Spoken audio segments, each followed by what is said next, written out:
Hey everybody, welcome back to Marriage Monday. We're so glad that you're joining us again this week. And this week we're going to continue the discussion on love. So we are so excited to be talking about love just because last week we discussed about agape and we discussed the other types of love, that everything is built on agape. And this week we're going to go a little bit deeper in talking about different ways you can express love with your spouse and even those around you. So, without further ado, Ruth, talk us about last week, a little bit of a recap. So last week we gave you guys a growth moment to just come together with your spouse and just commit to choosing them, and that you're not going anywhere, that you're just like committed to that connection, to me. Keeping the connection, and yes, and we learned it's not built on emotions or passions, that those waver. But agape love is consistent, that it's going to stay. And it's God's love, and we're able to tap into that for each other. Yes. Love is a choice. Love is a choice. We talked about the thermometer and thermostat last week, talking about how you can choose love and you can choose to be directed towards somebody. You can choose to keep connection with somebody. Mm-hmm. And so this week, what we're going to do is you can't have a discussion about love without talking about Gary Chapman and a book that he had written, The 5 Love Languages. Mm-hmm. And a lot of the stuff you'll see on pre-marriage content, a lot of the things you'll see just talking about, from any kind of marriage curriculum focuses a lot on love languages. And so what we're going to talk about today is kind of go a little bit deeper into love languages. What are they? Why are they important? And then we're going to share some of our personal stories with you. So I'm excited about that. And we'll go from there. So the 5 love languages, what are they? So let's talk about the different 5. And the first one we're going to talk about is touch. And so Ruth, tell us about touch. So touch people have like a meter on the inside of them. And every time they are touched,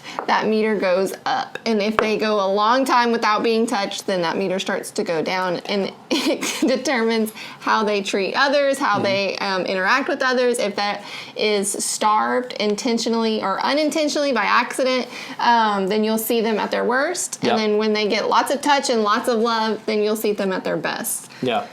And you'll see this, we keep talking about Keep Your Love On by Danny Silk. Mm-hmm. He talks about these in really big detail. Of course, Gary Chapman's book, The 5 Love Languages, he talks about each love in detail. But with a touch person, like Ruth was saying, you could intentionally withdraw from them and not touch them, or you can unintentionally do it. So if Ruth's main love language is touch, and I choose not to hold her hand, or I choose in a spat that we're having, I'm like, I'm not going to cuddle with her, I'm not going to touch her, then it really increases the anxiety level. It causes that disconnection that we're trying to prevent and bring both of us close together. Yes. So anyway, keep going.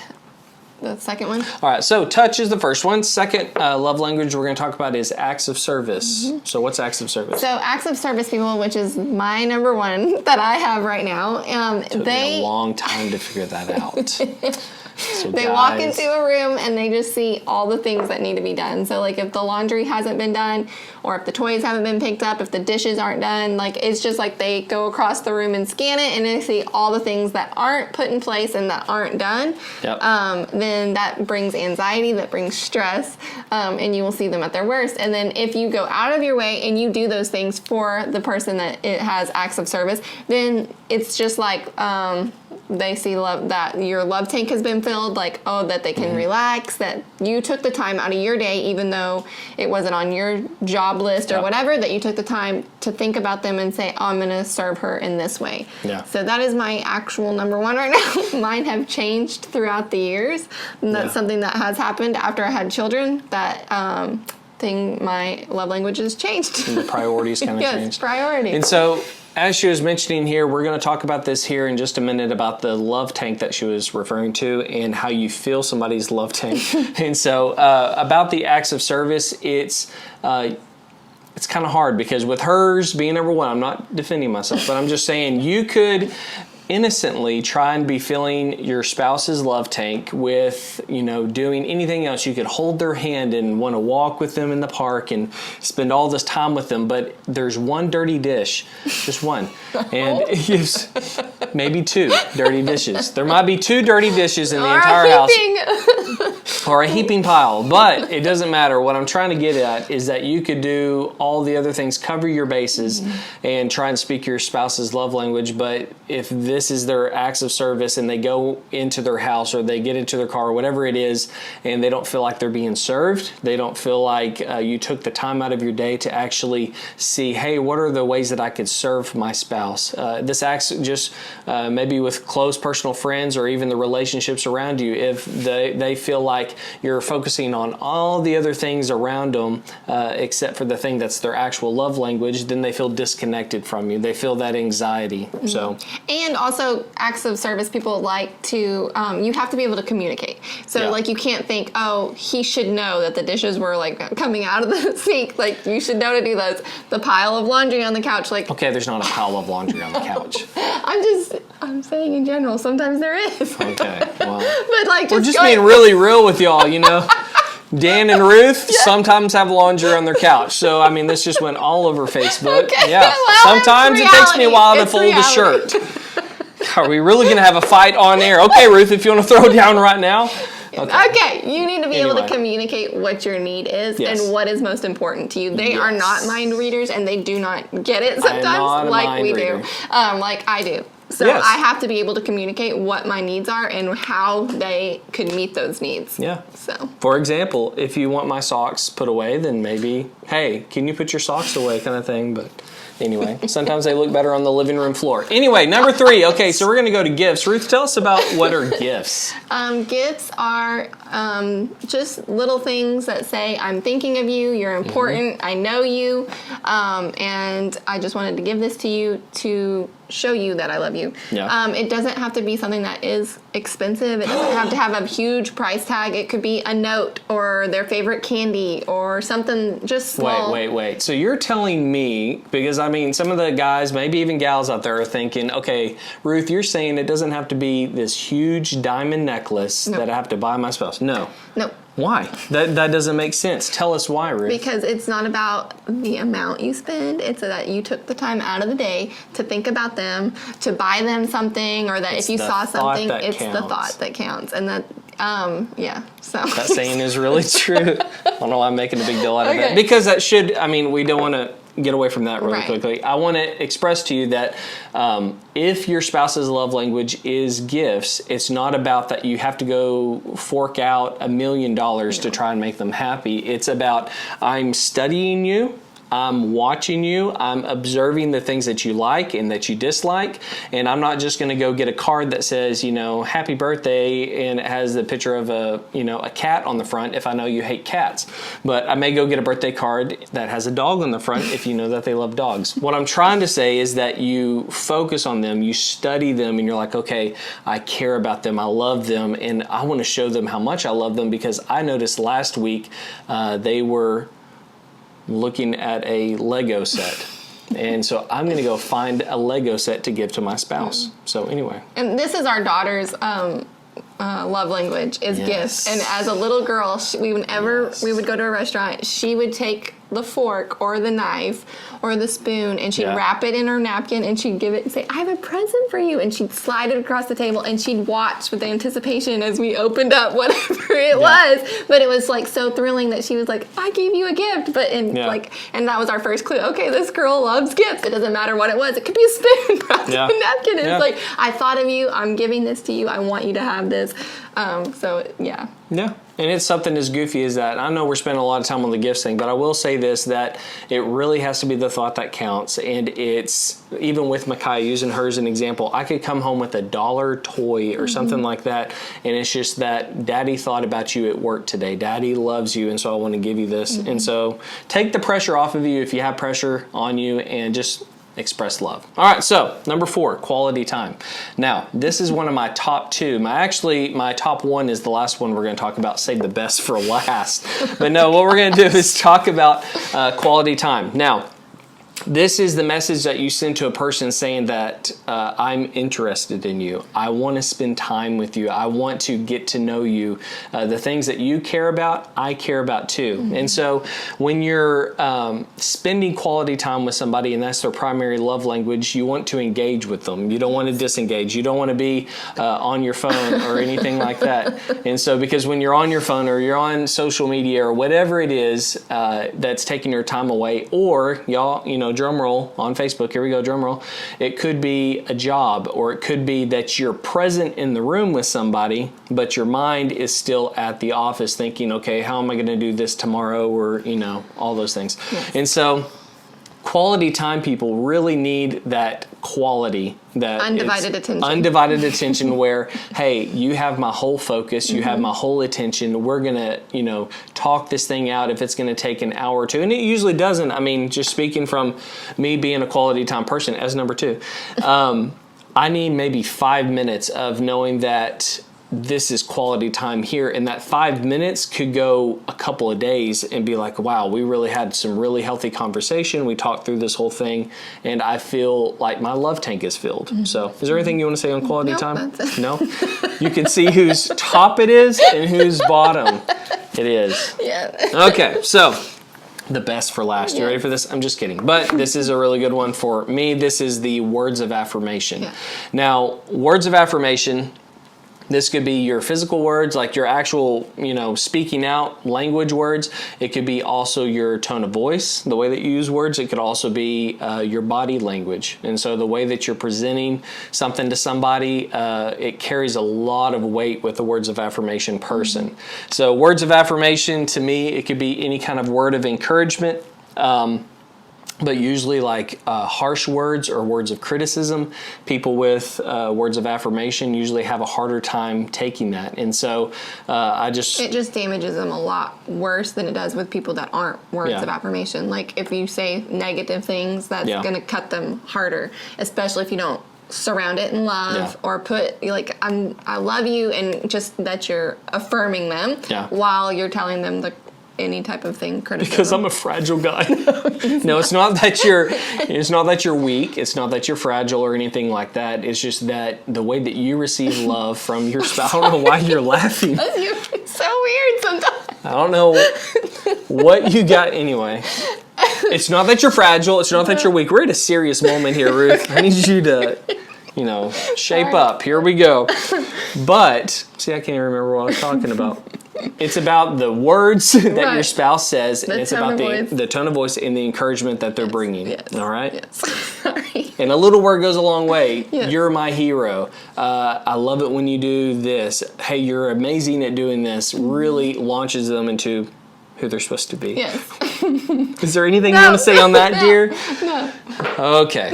Well, all right, so we talked about what these love languages are, all 5 of them, and now we're going to talk about why are they so important? Why do we want to use them with our spouse? All right, so we talked last week, Ruth did the recap of why love is so important and how you have to be intentional and how you have to choose to love somebody and how you want to choose to stay engaged. And so what the whole point behind this is to establish connection. Right. You could either choose to engage with somebody or you could discourage connection with your love language. And then you can also hit a brick wall where it's like you're trying to speak love and you do things and it's not their love language, so they don't see that as love. They see that as irritating or wasting your time, or why would they do that when this is what I want done. Right. And so it's just helping you guys to be able to speak the same language and to know how to best spend your time on filling that love tank. And what you could do is, because we talked about discouraging connection,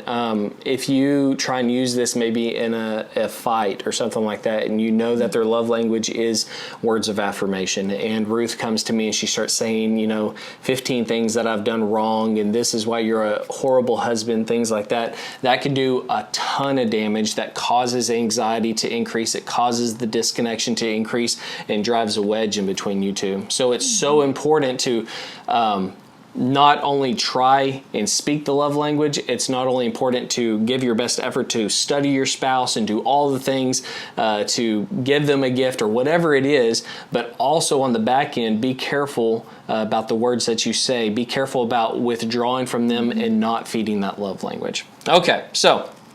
And then the example I want to give, Danny Silk talks about in the book about fuel tanks and different types of fuel, and he compares that to the love languages. And so if you think of just like practically like a car, now if Ruth went out in her Explorer and went and put diesel in it, how far do you think that car would run? Probably Very far. not very far. It probably wouldn't even start up after you filled it up. Anyway, the whole point of this is that some cars take gas, some of them take diesel, jets take jet fuel. It doesn't matter what you're talking about. Each one, it doesn't make them less or it doesn't make them more weak than the other. It just makes them different. And so make sure you're putting the right fuel into the right fuel tank. Yep. So anything you want to say on That's that? it. You wanna go to the growth? Yeah, well, we can go to practically here. So talk about that one. So yeah, just studying your spouse, finding out what their love language is, and then being able to speak that into them and taking the time out of your day just to make it, and it doesn't have to be a lot, just one simple thing that you're going out above and beyond to try and tell them, I love you, this is how much I love you, and I was thinking about you, whatever their love language is, doing that. Yeah. There's a fly. There is a fly. He's trying to get his debut on Facebook. Okay, so we'll ignore the fly for a minute. The good news about this is that it takes a lifetime. And so, yeah, you can, in part of our growth moment, we'll go ahead and talk about it right now. We actually are wanting you to find out what your spouse's love language is. If you don't know what your love language is or even your spouse's love language, this week we want you to actually take time out of your week and study your spouse's love language. All right, so, and then we'll have the website here in just a second. What is it? It's www.5lovelanguages.com. And it's free, and there's a quiz link on there that you'll click on and go to that, and it'll take you to where you can fill it out, and I believe it'll email you your results and everything. So just taking the time to go and do that, and maybe you did it a long time ago, I'd encourage you just to try it again, because like I said, life happens and our love languages do change. And maybe you thought it was one thing when actually it's another, and then you guys can talk about that together and just go out of your way this week to speak that love language to your spouse. All right, so, and the reason that this is so important, and it played a huge part inside of our marriage, because once you find this out, then you can start actively showing your spouse love. All right, so that website again is www.5lovelanguages.com. All right, before we go, we want to share some of our experiences because, you can share your first story about quality time or no? Or access service? Do you want to use quality service or quality service? Quality time or access service? Do access service. Well, I've already spoken on that part. Access service was just me with my things that I have going on in the house, and my dishes, and my... Dishes. dishes and the laundry, that's my biggest stressors. Yeah. Well, tell them the story. I don't remember it. I'm sorry. The story about... What story? My sister and you came home? Yes. Okay, thank you. Oh, my gosh. Sorry, we talked about so many. I'm starting to wonder what your love language is. Yes, we had gone on a date, and his sister was watching the kids. And Wait, let's pause on that. I took you on a date. Okay. My gosh. Now, how many points? Yes, that was a lot of points. tons of All right, points. continue. I just wanted to focus on that one part. And so we came home, and she had done the dishes, and I had a pile of laundry on the couch that she folded and had put away for me. And I literally started crying when I came home because it meant so much to me. Yes, the date meant something, but it was that other things that meant so much more because it was like I could come home and I could relax. I could go to sleep and not worry about the dishes and all the things that I had stacked up. And so, she laughs about that, but it really did. It meant so much to me that day to go out of her way to do those things. So the moral of the story, you could do everything possible to please your spouse. You could take them on a date, whatever it is, but then somebody folds a shirt for you and actually speaks your love language. Yes. So, all right, the one I wanted to share on me starting new employment. It could be maybe one of the last 2 jobs I've had. I remember going into the place of employment that I was starting and just feeling maybe inadequate or feeling super nervous, feeling like that I wasn't going to do the job right. And then I can remember each time, I remember one time specifically, and I'm going to share the story. This is good. And so I remember starting this new job and Ruth coming over to my job, picking me up from work, driving all the way home, and actually the entire time speaking love over me. He worked in Corsicana, so that was a big thing. It wasn't in Palestine. Anyway, it's a long drive. It is a long drive. But I remember maybe the feelings of not feeling adequate and all this other stuff, and Ruth saying that you're my hero and that you're doing great, you're going to rock this, and all these other things. And when it was maybe a crummy day and feeling like I really didn't have this, and then your spouse comes in or whoever it is coming in and saying, hey, you've got this, it's going to be awesome, you're an awesome person, and speaking those words of affirmation, it actually launches you into a whole nother realm. Yes. So it's amazing. All right, so you have your growth moment for the week. Remember, do the 5 love languages. And then what I would ask you to do is that maybe share those on social media. You could put them on our Facebook page. You can put it on the comments. You can say, hey, I didn't know this, but my love language is gifts or whatever it is. But we want to hear from you. And then, of course, if you ever have any questions or comments or concerns, anything that you want to share with us, and maybe we could address it on one of these videos, put it in the comments below, and we'll go from there. Yeah. So. And I just want to thank you guys for commenting and giving us messages. We've received a lot of those. And you guys, it really means a lot because we are putting ourselves out here, and to just get the feedback that we've gotten, we want to thank you guys. Yes. All of our dirty laundry. Literally and figuratively. But thank you guys for commenting and messaging us and letting us know how much that these have encouraged you and that you love hearing about our dirty laundry. Yes. Well, Ruth, pray us out. Here we go. So, Father, I just ask right now that you would just come. I ask for a good week this week, Lord, that God. You would just help them to be able to speak each other's love languages, that they would be able to take these tests, Father, and just to be able to go out of their ways to speak love to their spouses this week. I thank you for them, and I ask that you would bless them in Jesus' name. Amen. Amen. We'll see y'all next week. Yes. See you later.